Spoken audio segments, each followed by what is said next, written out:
이번에는 오행 20번째 마지막 시간입니다.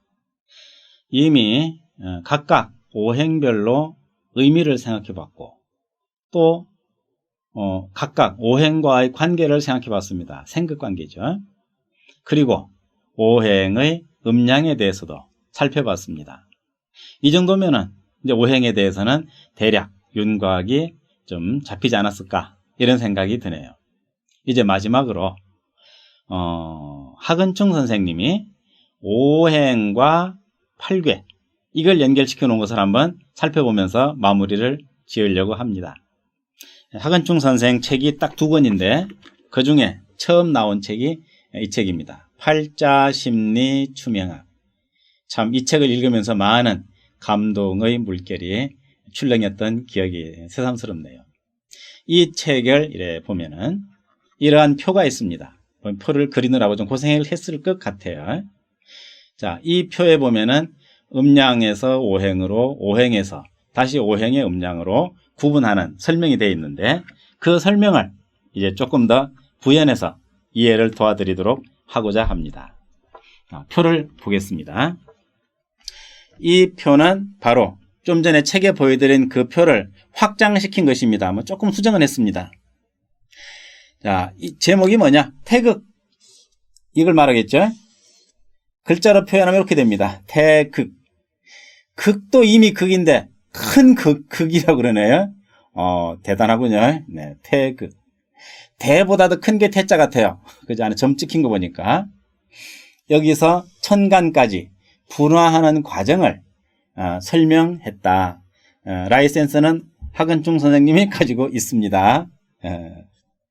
자, 제가 설명을 해드릴 뿐입니다. 태극이 내려옵니다. 내려온다는 얘기는 분화한다는 얘기입니다.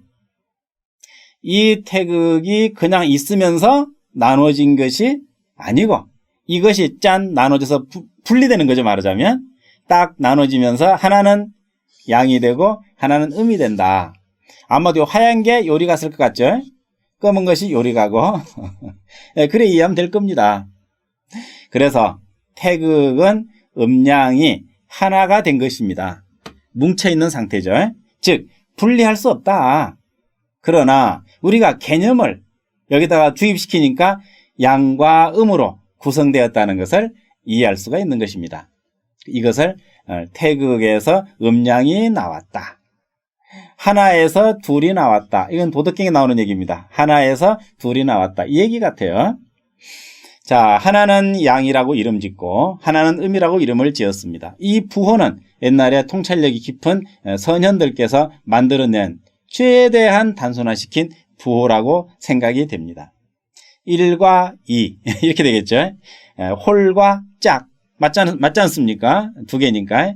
자, 이렇게 하나는 음이라 표시하고 하나는 양이라고 표시를 했습니다.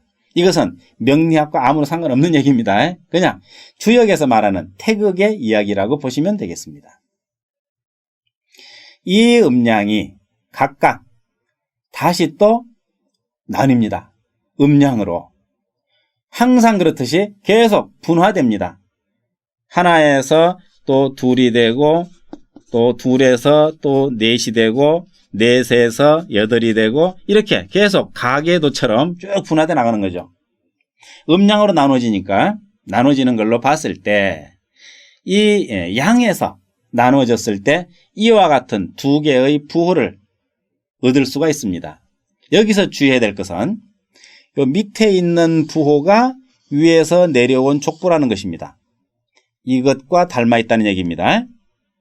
이것은 요 양은 여기서 왔다는 얘기도 되겠죠.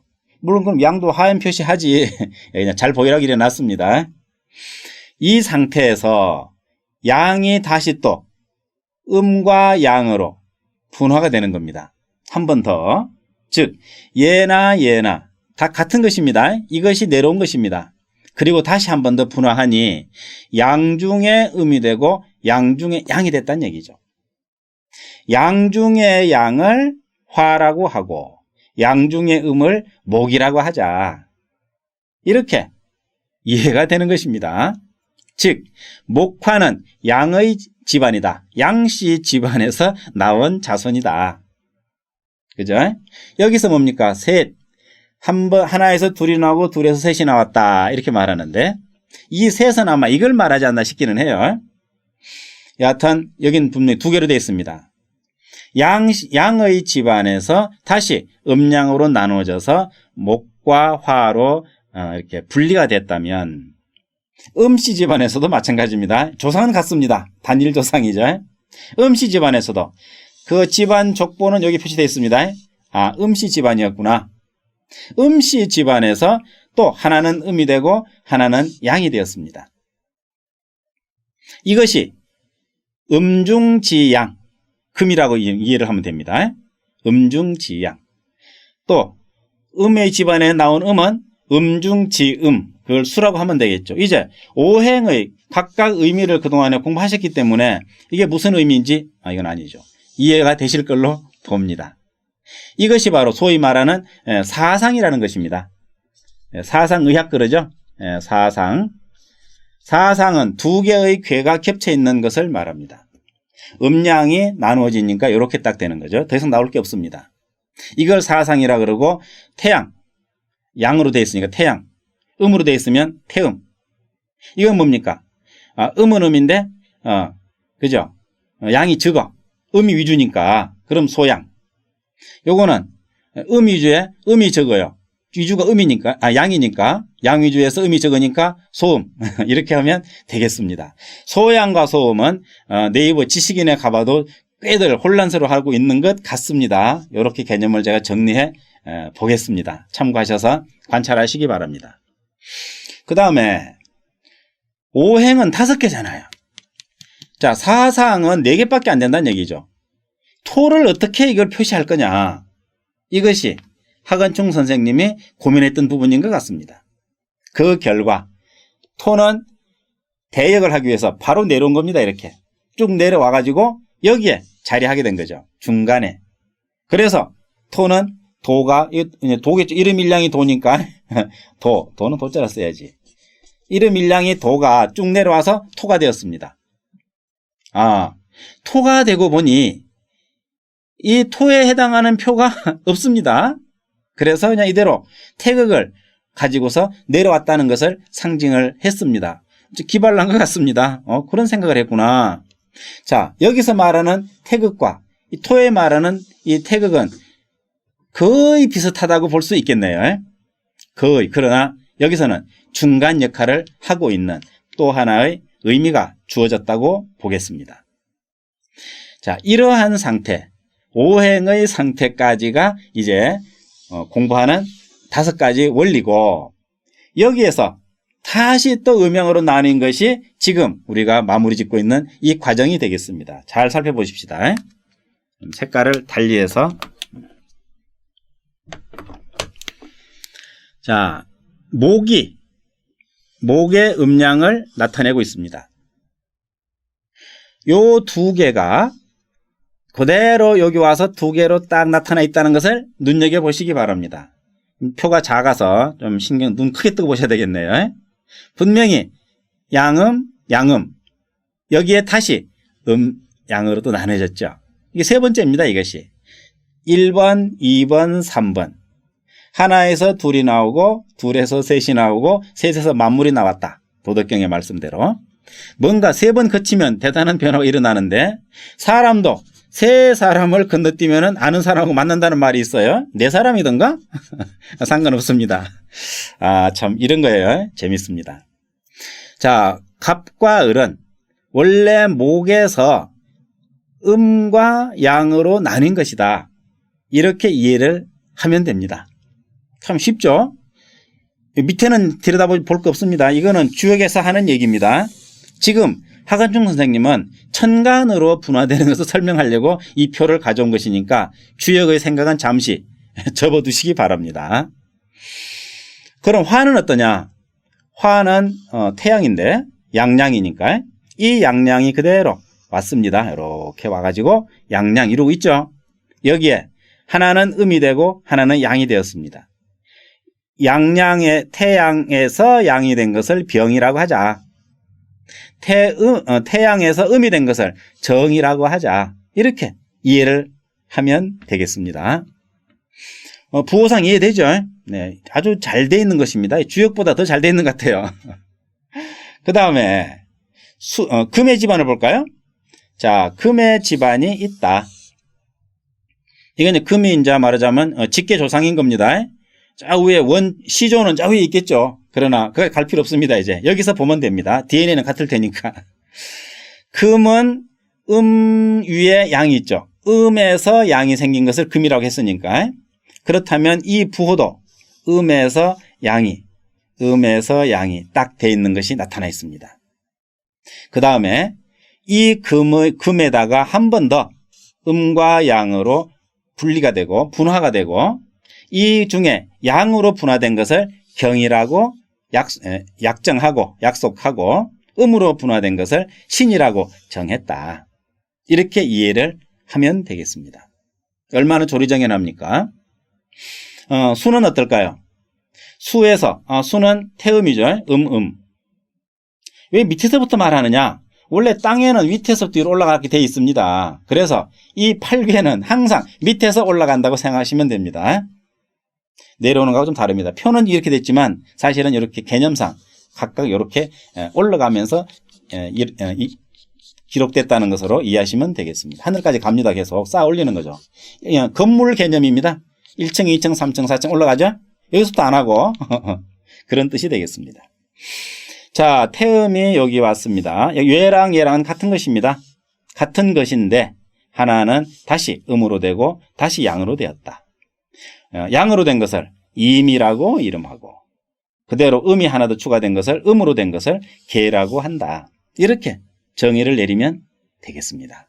이것이 사상, 즉 목화, 금수가 분화되어서 즉 오행의 음양이라고 보는 거죠.